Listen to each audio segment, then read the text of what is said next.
এই মুহূর্তে একটি দুঃখজনক খবর আপনাদেরকে জানিয়ে রাখি। নবান্নের সামনে টোটোর ধাক্কায় মৃত্যু হলো এক মহিলা সিভিক ভলেন্টিয়ারের।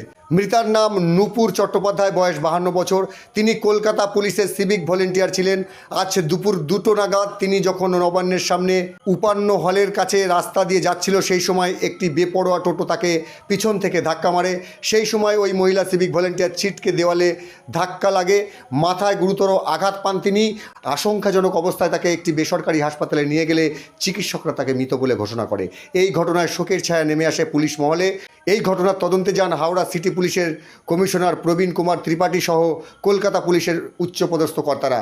এই ঘটনায় শিবপুর থানার পুলিশ চালক সমেত 5 যুবককে গ্রেপ্তার করেছে। বাজেয়াপ্ত করা হয়েছে টোটোটিকে। পুলিশ সূত্রে খবর, ওই মহিলার বাড়ি ডোমজুড়ে।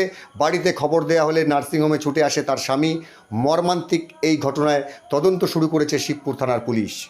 আনফর্চুনেট অ্যাক্সিডেন্ট হয়েছে। আমাদের কলকাতা পুলিশের একজন লেডি সিভিক ভলেন্টিয়ার, উনি হেঁটে যাচ্ছিলেন, পেছন থেকে একটা টোটো ধাক্কা মারে। তারপরে ওনাকে লর্ডস নার্সিংহোমে এখানে নিয়ে আসা হয়েছিল। এখানে আসার পরে ডক্টর ওনাকে ব্রড ডেড ডিক্লেয়ার করেছেন। This is very unfortunate incident. এটা ড্রাইভারকে অ্যারেস্ট করা হয়েছে, আর বাকি যা লিগ্যাল প্রসেস আছে আমরা করছি। এটা উপান্নর কাছে হয়েছে।